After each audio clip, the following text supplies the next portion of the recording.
In America, a broken headlight can sometimes cost more than a repair. It can cost your peace, your dignity, even your safety. This is what happened to Malik Turner, a 27-year-old warehouse worker whose routine drive home spirals into a violent encounter with law enforcement. On the streets of Georgia, what begins as a quiet evening after visiting a friend turns into a moment that will redefine his trust in the system, and in those meant to protect it. Through rain-slicked pavement, flashing lights, and bruised silence, Malik's story is a stark reminder of how quickly a life can be changed by a single traffic stop. Before we get into the sweet part, let me know where you're watching from in the comments. If you're watching us for the first time, hit that subscribe button and turn on the notification so you never miss any new story. The late afternoon rain had tapered off into a quiet drizzle as Malik Turner pulled away from the curb outside his friend Jalen's apartment on the east side of Savannah. It was the kind of soft Georgia rain that hung in the air like breath, clinging to leaves and puddling in the cracked asphalt. The sky was still overcast, but daylight lingered, casting a muted gray hue across the rows of old brick duplexes and crooked mailboxes that lined the narrow street. Malik, 27, and just off a long week at the warehouse, had spent the past couple hours lounging on Jalen's watching clips from old basketball games, debating which version of LeBron would have dominated most. The kind of conversation that made time slip by unnoticed. Now, as he headed home, he let the low hum of the car's heater and a soft jazz playlist soothe his nerves. His phone sat clipped to the dash, screen dimmed but still active, cycling through mellow instrumentals as the city slowly passed by outside. He didn't notice the headlights weren't on. Malik had dealt with the fuse box issue before, a short that sometimes killed the automatic lights when he fiddled with the defroster. It hadn't seemed like a problem earlier, with daylight still clinging to the edges of the sky. But then again, Savannah weather liked to turn on you when you least expected. The first flicker of red and blue caught his eye in the rearview mirror. No siren, just the strobes, urgent, pulsing, undeniable. His stomach tensed. A second passed, then another. He tapped the hazards and slowly guided his aging Camry to the shoulder near a sleepy strip of storefronts. His pulse ticked a little faster, but nothing about his actions showed it. He kept his hands on the wheel, glanced down briefly to check his seatbelt secure, and hit the button on his phone that started recording. Something he'd programmed months ago after watching too many late-night stories that ended wrong. Just in case. The rain continued in a steady mist, and Malik exhaled quietly, shoulders rising.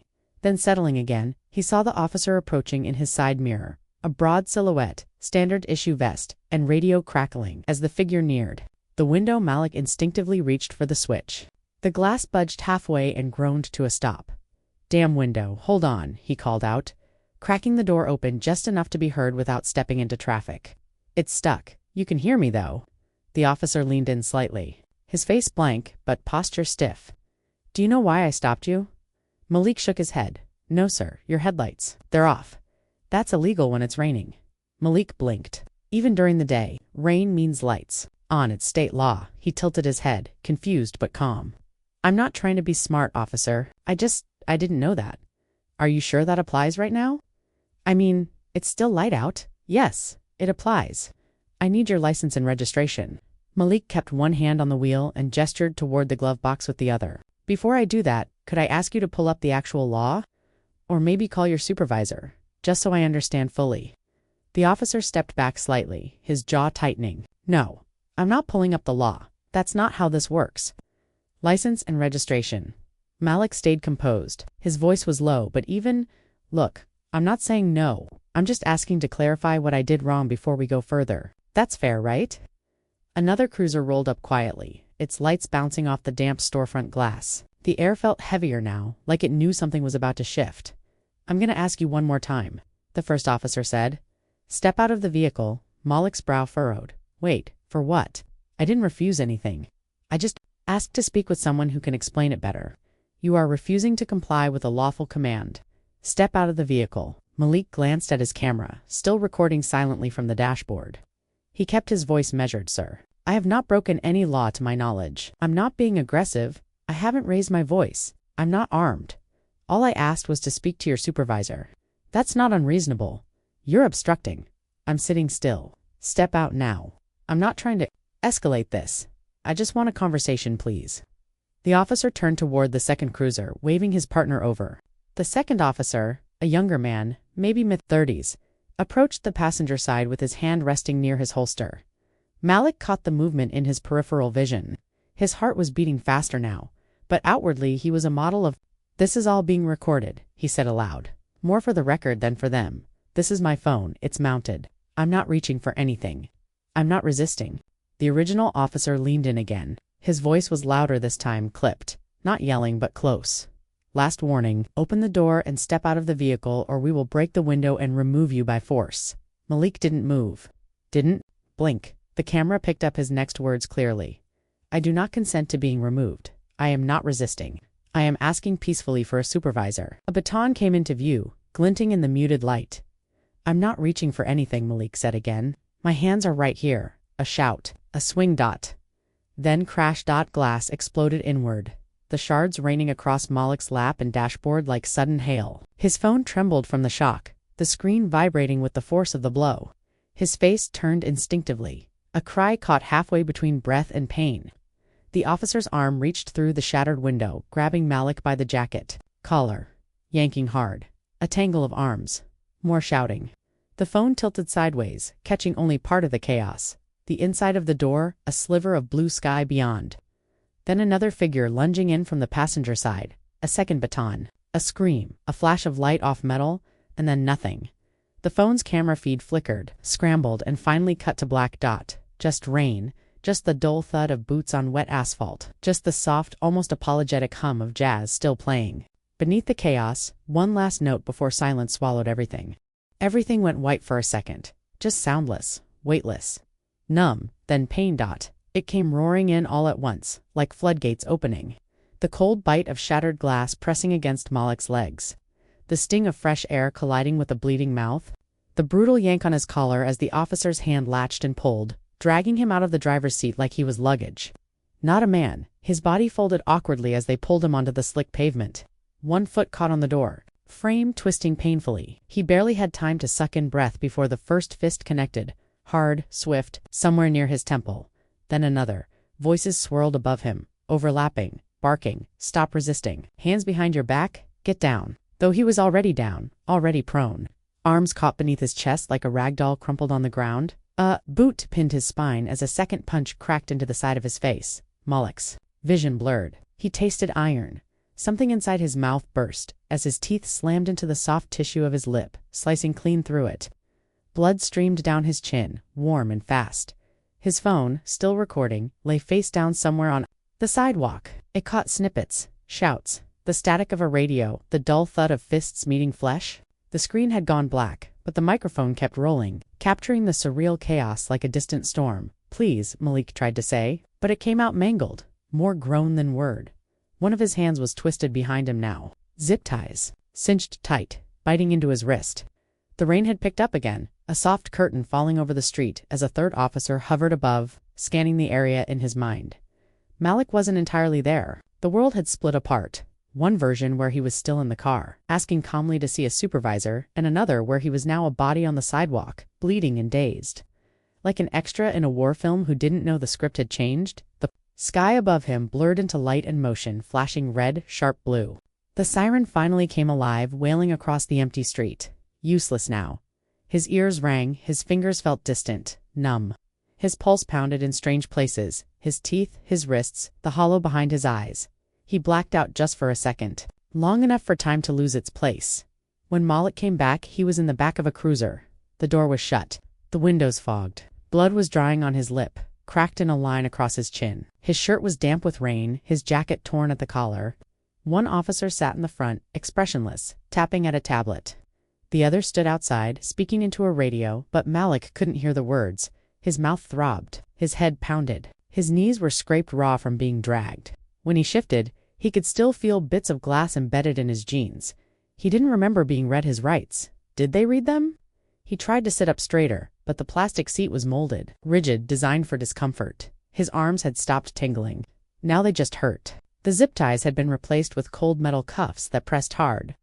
Against bone, the car started moving. He saw his own reflection in the glass divider, swollen lip, one eye starting to puff. Blood on his teeth? He looked like someone else. They took him downtown. The booking process blurred. Fingerprints, mugshots, questions mumbled through a fog of confusion. He remembered someone listing off charges like a grocery list. Resisting arrest, no seatbelt, driving without headlights in rain, suspended license, possession of marijuana, not more than 20 grams. He hadn't even remembered the little baggie in his glove box, probably left over from weeks ago. It didn't matter now. He was stripped of his hoodie and shoelaces, then handed a stiff gray uniform that smelled faintly of bleach and sweat. The holding cell was cold. Not just chilly, but the kind of cold that seeped into your bones and reminded you how long the night could be without a blanket. There were other men in the cell, but Malik couldn't meet their eyes. His head throbbed too loud. His lip kept bleeding, every breath reopening the wound. He sat on the bench, arms wrapped around himself, rocking slightly, not even realizing he was doing it. He was there for hours before they allowed the phone call. A deputy led him into a narrow hallway where a cracked plastic phone hung beside a steel door. He lifted it with trembling fingers, barely able to hold it steady. His first thought was his mother, but she lived with high blood pressure. This would break her, so he called his older cousin Deshaun, who picked up on the second ring. Malik. Deshaun's voice was sharp, immediate. "Yo, are you okay? I just saw something. Some video." Malik said, voice hoarse, cracked. "I need a lawyer." There was a pause. "Bro, what the hell happened?" "I got pulled over," Malik whispered. "Said my lights were off. I asked to talk to a supervisor. They broke the window, beat me up. I didn't do anything, man. I was calm. I got it on video. My phone was recording." Deshaun was already moving. Malik could hear keys jingling, a door slamming. "Don't say anything else, all right? I know a guy. I'll get him there. Just hang tight. You gonna be okay?" Malik didn't answer right away. He wasn't sure what okay meant anymore. A few hours later, he was back on the bench, lip-stitched poorly by a nurse with little to say. The lawyer came the next morning, young, black, in a clean suit and sharp shoes. His name was Jordan Harris, and he looked at Malik like he wasn't just a case number. They sat across from each other in a concrete room under flickering fluorescent lights. "Let's start with this," Jordan said. "You're safe now. You're hurt, but you're safe, and we're going to get through this. I've already seen the video from your phone. Your cousin sent it to me. What they did? It's bad, Malik. Very bad." Malik nodded, but his face didn't change. He was still somewhere else. "I don't get it," he said quietly. "All this because of headlights?" Jordan leaned forward, elbows on the metal table. "It wasn't just the headlights, Malik. It's what they saw when they pulled you over. A young black man asking questions, knowing his rights. That was enough." Malik blinked. His eyes were bloodshot. His voice cracked again. "I wasn't even angry, man. I didn't raise my voice. I was calm, I know," Jordan said. "The video proves that. They still did it." "Yes," Jordan replied. "And we're going to hold them accountable." For the first time since the stop, Malik let out a breath that sounded almost like a laugh. It wasn't amused. It was tired, hollow. "I just wanted to go home." Jordan nodded slowly. "And they took that from you. But you're not alone now." 2 days. That's how long Malik Turner sat inside the suffocating gray walls of the county jail before posting bond. He walked out under a cloud-covered sky, still limping, with his cousin Deshaun beside him and his face wrapped in gauze. His lower lip was stitched unevenly, 6 black knots that pulled at his skin every time he tried to talk or smile. Not that smiling came easily now. The bruises on his face had deepened, turning purple and green along his jaw and left temple.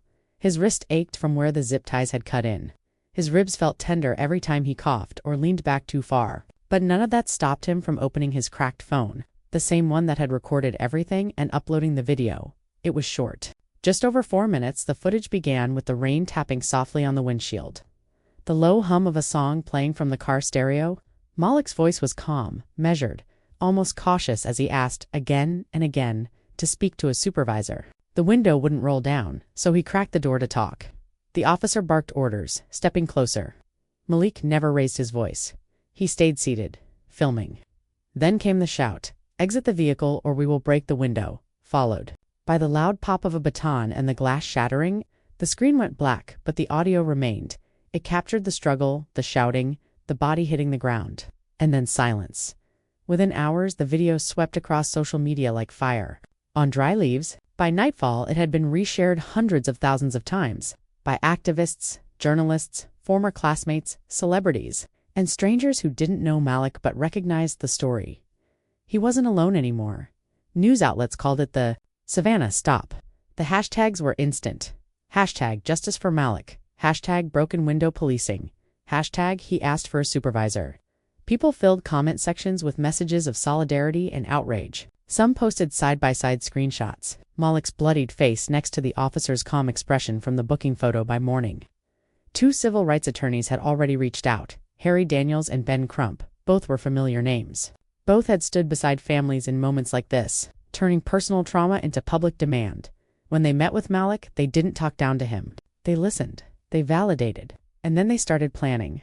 But for Malik, the days following his release were a strange fog of physical pain and emotional noise. He sat on his cousin's couch in a hoodie, 2 sizes too big, flinching when the doorbell rang, barely sleeping. The faces on TV debated his story like it was theory, like it hadn't happened to a real man with blood in his mouth and glass in his shoes between interviews and statements. Malik stayed mostly silent. He scrolled through comments, some full of love, others vicious, should have just complied. This is why we have laws. He was baiting the cop. It was surreal. Watching strangers argue over a moment that still replayed in his mind like a nightmare he couldn't wake from. And then, the sheriff's office responded. They held a press conference. The official behind the podium wore a Navy uniform and a practiced frown. He acknowledged the incident, called the video concerning, but his tone was defensive, not remorseful. What we saw was unfortunate, the spokesperson said. The force may appear ugly to the public eye, but after internal review it has been deemed not unlawful. Malik stared at the TV, jaw tightening. Not unlawful. They made it sound like what happened to him was just bad optics. A day later, the sheriff's office released body cam footage. But not the full version, just a curated snippet. It showed Malik refusing to exit the vehicle. It showed officers repeating commands. It paused just before the baton struck. It left out the calm questions, the request for a supervisor, the quiet compliance before escalation. The media played that version on loop. No one talked about his window being broken before he even stood up. No one mentioned how he never once raised his voice. Malik watched the segment replay on the evening news and felt something burn behind his eyes. He wasn't just watching a lie, he was watching the story they wanted the world to believe, that he was difficult, that he was dangerous, that he deserved it. But he knew better. He knew what it felt like to have your rights dismissed with a swinging baton. He knew the exact weight of silence from the people who said not unlawful when your lip was split, and your dignity ripped apart on concrete. In the days that followed, Jordan Harris, his attorney, worked around the clock. They filed notice of a civil suit, demanded full release of the unedited footage, called for disciplinary actions and a federal review. Jordan stood outside the courthouse in a press conference, speaking clearly and directly. This is not just about Malik Turner. This is about a system that punishes people for asking questions, for knowing their rights. Malik didn't resist. He didn't threaten. He recorded, and for that he was brutalized. Malik watched from the sidelines. He still couldn't eat solid food without pain. The stitches in his lip tugged every time he chewed. He walked slower, head low, body tense like he was waiting for something else to go wrong. The world around him moved fast. But inside, everything felt heavy. He thought a lot about the stop during those quiet hours. How quickly everything unraveled. How being right didn't protect him. How being calm didn't shield him. How easily they told a version of the story that erased who he was in that moment. He wasn't angry all the time. That surprised him mostly. He was tired. Tired of having to explain what should be obvious. Tired of hearing, well, if you'd just gotten out of the car. Tired of being seen as a threat before being seen as a person. He thought about the phone. The cracked screen, the way it had kept recording even when he couldn't. It had become more than a device. It was his witness, his proof, his voice when his mouth was bloodied shut. Late one night, Malik sat alone in Deshawn's spare bedroom. Rain tapped on the window again, soft and constant, like a memory trying to return. He held the phone in both hands, staring at the paused frame, the very beginning of the video, where his own reflection faintly appeared in the windshield. He didn't look like a martyr. He didn't look like a headline. He looked like a guy trying to get home. His thumb hovered over the screen. He could have deleted it, could have walked away, could have said, "Let someone else fight this." But he didn't, because that wasn't him. Malik had never asked to become a hashtag, never planned to have his face splashed across timelines and news broadcasts, but now that he was here, he wasn't going away quietly. Not after what they did. Not after the lies they told. He set the phone down gently beside him and looked up at the ceiling. Eyes tired but steady. This wasn't just his story anymore, it was a mirror, and the whole country was being forced to look. Thank you for watching. Don't forget to like, share, comment, and subscribe to the channel for more of these stories.